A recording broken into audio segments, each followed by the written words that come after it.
ভীষণ মজার এই সমোসাটি একবার বানিয়ে খেলে দোকান থেকে সমোসা কিনে খেতে আর ইচ্ছেই করবে না। এমন একটি মজার রেসিপি।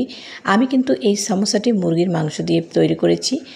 তো হ্যালো এভরিওয়ান, আসসালামু আলাইকুম। আশা করি সবাই অনেক ভালো আছো। তো আমি কিন্তু এখানে মুরগির মাংস নিয়ে নিয়েছি। আমি এখন দেখাবো তোমাদের কিভাবে এটা বানিয়েছি। তো এখানে দিয়ে দিলাম রসুন এবং আদা বাটা এবং পেঁয়াজ বাটা। তো আমি একটু লবণ দিয়ে দেবো পরিমাণ মতন, দিয়ে দেবো এখানে কিছুটা গোলমরিচ এবং দিয়ে দেবো একটুখানি সয়া সস। তারপর এখানে পরিমাণ মতন পানি দিয়ে আমি মাংসটাকে সেদ্ধ করে নিয়েছি। তো সেদ্ধ করার পরে আমি হাতে এভাবে মাংসটাকে কিন্তু ছাড়িয়ে নেব। তো তোমরা চাইলে কেটেও নিতে পারো, আমি হাত দিয়ে ছাড়িয়ে নেব। মাংসটা যেহেতু সেদ্ধ হয়ে গিয়েছে, এটা ছাড়াতে বেশি সময় লাগবে না আর একদম খুব সহজেই ছাড়িয়ে নেওয়া যায়। তো আমি একটা মিক্সিং বলে এখন নিয়ে নেব। মাংসটা এভাবে ছাড়িয়ে নিলে ভালো হয়।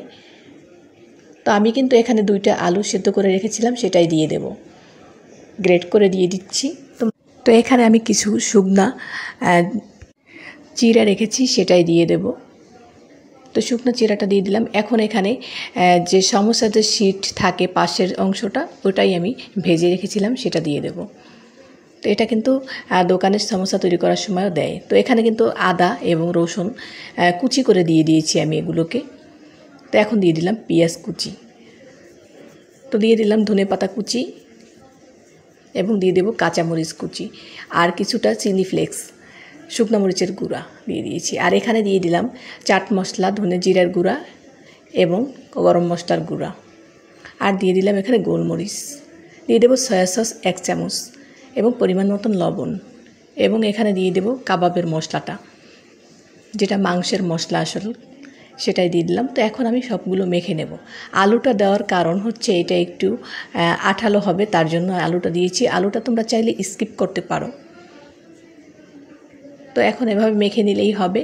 আর এই সমোসার শীটগুলো কিন্তু আমি আগে থেকেই বানিয়ে রেখেছিলাম ডিপ ফ্রিজে সংরক্ষণ করে, সেগুলো দিয়ে আমি এখন বানিয়ে নিচ্ছি। তোমরা চাইলে এটার ভিডিও আমি দিতে পারি, ভিডিওটা দিলে একদম বড় হয়ে যায়, তার জন্য আমি দিলাম না এখন। তো এখন আমি বানিয়ে নিচ্ছি। দেখো আমি কিন্তু আটা আর পানি গুলিয়ে আঠা বানিয়ে নিয়েছিলাম, সেটাই এখানে লাগিয়ে দিয়েছিলাম। তো সমোসা বানানো কিন্তু খুবই সহজ আর খুব তাড়াতাড়ি হয়ে যায়। এটা কিন্তু যখন তখন বানিয়ে নিয়ে ফেলতে পারো। আর বানানোর পরে এটা কিন্তু ডিপ ফ্রিজে সংরক্ষণ করে রাখতে পারো 2 মাস পর্যন্ত। তো এভাবে আমি 2টো বানিয়ে দেখাচ্ছি। আঠাটা আমি এভাবে লাগিয়ে দেব, তারপরে এরকম পেস্ট দিয়ে সমোসার শীটটা তৈরি করে নেব। তো এখন ভিতরে আমি অল্প অল্প করে দিয়ে দিচ্ছি, যেহেতু আমি ছোটো সাইজের সমোসা বানাচ্ছি। তো এভাবে আটা লাগিয়ে দেব, তারপরে এভাবে আটকে দেব। তো হয়ে গেল আমার 2টো বানিয়ে দেখালাম তোমাদেরকে। এভাবে আমি সবগুলো বানিয়ে নেব। তো সবগুলো বানানো হয়ে গিয়েছে। আমি এখন তোমাদের কিছুটা যেটা ছিল সেটা আমি এখন ডিপ ফ্রিজে সংরক্ষণ করে রেখে দেব। যে মাংসের মাখাটা ছিল সেটাই আমি এখন একটা বক্সে রেখে দেব। আর যে এখানে যে সমোসাগুলো বেঁচে ছিল সেগুলো আমি রেখে দেব। তো এভাবে করে রেখে দিলে অনেক দিন পর্যন্ত সংরক্ষণ করে রেখে দিতে পারবে। তোমরা চাইলে যে কোনো এয়ারটাইট বক্সে রেখে দিতে পারো।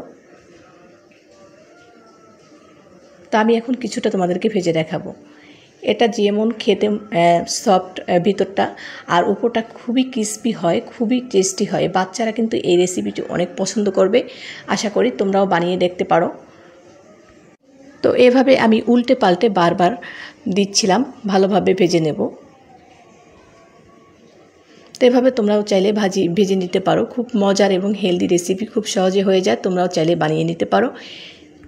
তো কথা বলতে বলতে হয়ে গেল ভাজা, আমি উঠিয়ে নিচ্ছি। তো ভিডিওটি তোমাদের যদি ভালো লেগে থাকে অবশ্যই লাইক ফলো দিয়ে পাশে থেকো। তো তোমাদেরকে আমি একটা ভেঙে দেখাচ্ছি কতটা ভিতরে সুন্দর হয়েছে, আর খেতে কিন্তু এর চেয়ে বেশি মজার হয়েছিল। তো আজকের মতন চলে যাচ্ছি। সবাই অনেক ভালো থাকো আর আমার জন্য দোয়া করো। আল্লাহ হাফেজ।